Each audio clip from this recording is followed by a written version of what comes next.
Hello everyone, welcome to United Bars, and this is your latest Manchester United news and everything in between.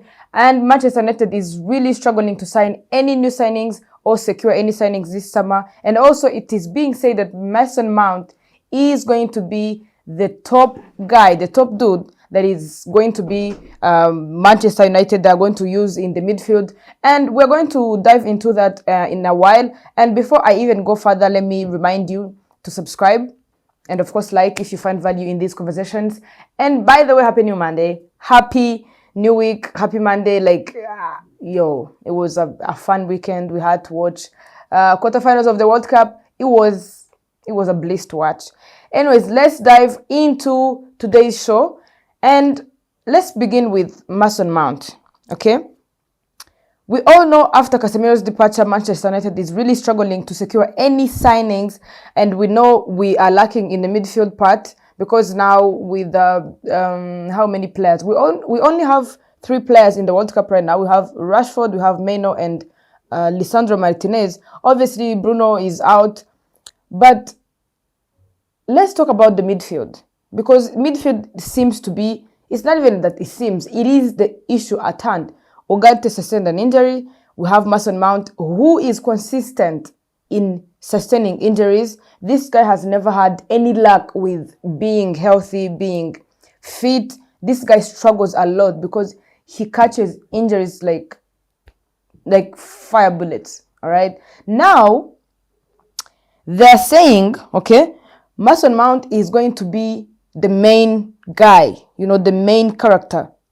He's going to be expected to be used more in the midfield this coming season. And that's because Manchester has really fallen short on signings. Like we have Ederson, we have Fernandez, Mateus. I actually thought we had this in the bag. But it seems that they're not trying to make expensive mistakes, if that's a word. They're trying to dodge expensive mistakes, but then they're risking to get, expensive risks. Because let's face it. Mason Mount, yes, believing in him, he seems like a cool dude. He seems like a positive guy. He seems okay. But then if we run back to his history and his fitness history, it's not ideal to be like, this is the guy we're going to base our midfield on. And he's going. They have already begun the preseason campaign. They have already begun preparing for the next season, 2026, 2027. But he's the only person, the only senior player, senior midfielder that is going to be there. All right. Now let's remember when he came in and how his history has fallen into place. He joined Manchester on July 5th of 2023. That's 3 years ago, and he was coming from Chelsea, and he was signed on an initial fee of 55 million pounds. Okay, and I think, in my opinion, he is good coming off the bench as a number 10 than making him a typical midfielder. I mean, that's it, because this guy has always been in and out of injuries, and saying he's going to really be relied on heavily, it would be a reach. It would be a reach because the guy hasn't really he hasn't done anything that is convincing. And if he can finally stay fit, that too. And I hope, I've seen many fans online saying they believe he has talent to become an important player at Old Trafford, but that's only if he stays fit. Okay, and now we are going to talk about Manu Kone. Everything is he say, she say, nothing is confirmed. We're now on almost mid of June and nothing has been said. But Manu Kone has been linked with Manchester United, obviously, and Arsenal this summer because of his performance in the World Cup. And Roma, of course, he plays for Roma, and they are reportedly demanding 55 million pounds for Manchester or Arsenal to get Kone. And the Reds are in desperate need of midfield reinforcements after the departure of Casemiro. We all know that, and we also know Ugarte is injured, and he's set to stay really a long time, at least the first half of the season. And it means that with Kobe Meno still in the World Cup, with England, obviously, United could open their pre-season campaign in Helsinki, Finland, in July 18th, with Mason Mount as the only recognized senior midfield in Michael Carrick's squad. And the Reds are at least edging closer to 48 million deal for Chelsea's midfielder Andre Santos. If I was to rate the credibility of this news or this happening, well, for Kone, let's just say 5 out of 10. Because if they secure, it has been really said that Andre Santos is now, like, anytime soon that they're going to announce him. I've also seen him follow a couple of Manchester United players, which is new because he wasn't following them. And that could mean the talks are advanced and maybe they're just waiting for like final, procedures. So if that happens, I don't think it's likely that Manu Kone is coming to United. But let's just say 50-50, okay? And as we're talking about 50-50, let's talk about Rashford's situation.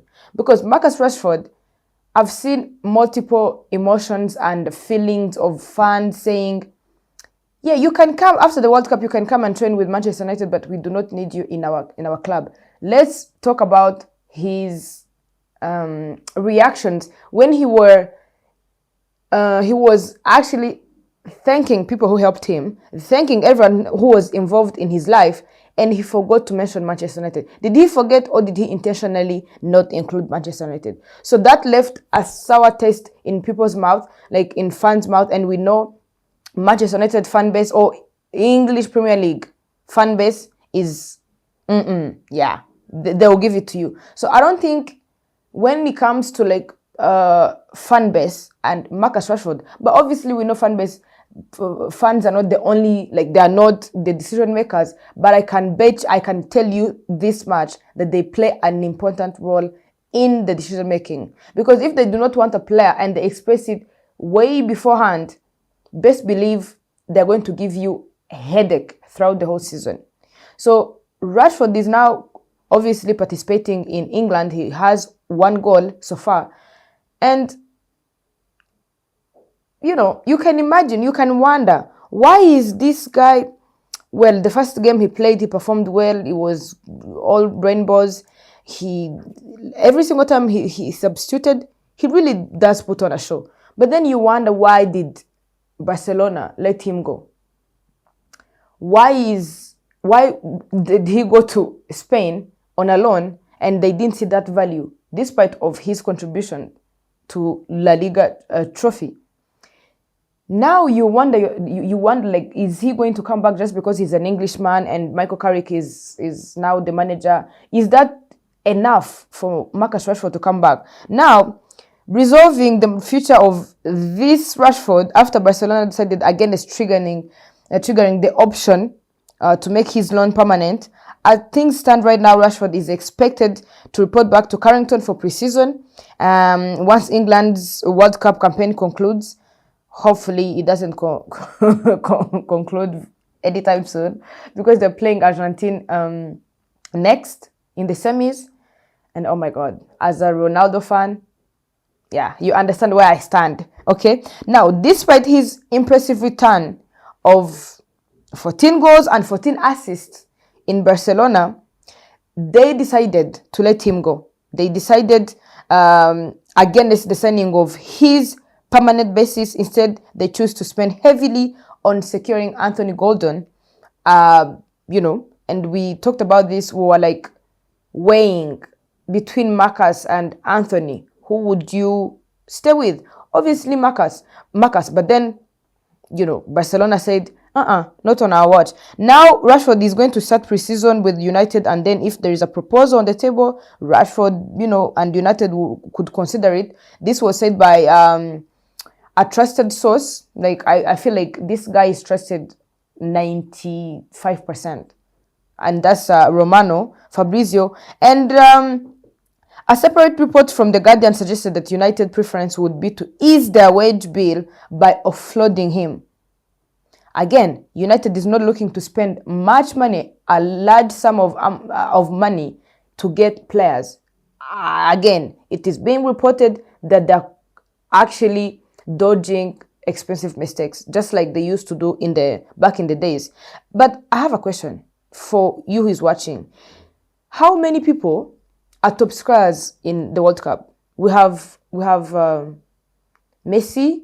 We have not Haaland. We have Jude Bellingham. Let's just say people who have like many goals. We have Haaland. We have Jude Bellingham. We have Messi. We have Kylian Mbappe. Okay, how much money would you spend if you're to buy any of those people that I just said?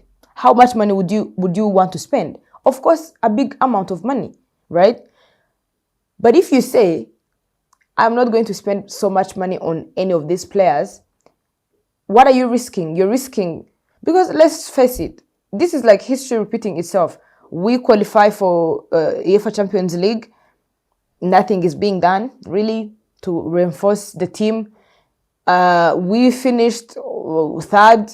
It was a good comeback. We really had a good comeback season. But what are we doing to secure like that seat in the Champions League? Are we just going to go and be like, okay, we are the Reds, we are Manchester United? That's not enough. That is not enough. Okay.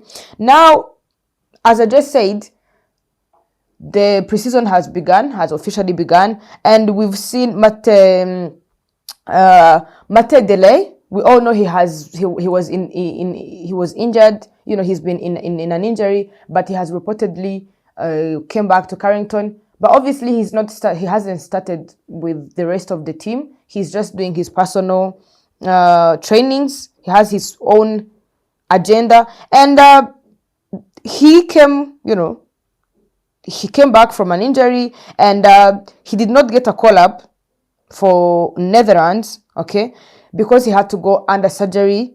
He had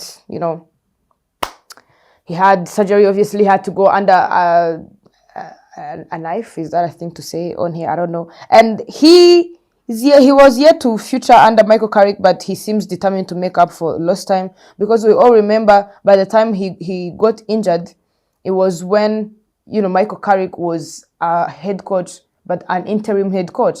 So Mate Delay really hasn't played or participated under Michael Carrick, but he's back. And also, let's talk about Andre Santos. Andre Santos is United are only getting started with their signings of Andre Santos, who will join the club on a big money deal from Chelsea, as I just said in the beginning of this show. And the deal came after United cancelled the deal to sign Ederson from Atalanta, weeks after thus agreeing a deal. And the Red Devils requested a second medical after the World Cup, and they didn't like what they saw. Even Atalanta still remaining there, they said nothing wrong was with the player. But according to transfer guru Fabrizio Romano, Manchester United are still looking at midfielders after the Andre Santos deal, which is done, even if not yet confirmed or not yet announced. And it looks like if there will be more than one new midfielder recruited. And also, I feel like we are just talking to ourselves as United supporters. We are just only waiting for decision makers to make decisions, and then we'll go with whatever they decide, because at this point it's excruciating. It's painful to watch. It's painful to see. The preseason has already begun. Like, what are we doing, really? Are we not going to buy any players? Are we going to say Mason Mount is now our top guy? I mean, we will talk about something else in the next show, and that's where I end today's show.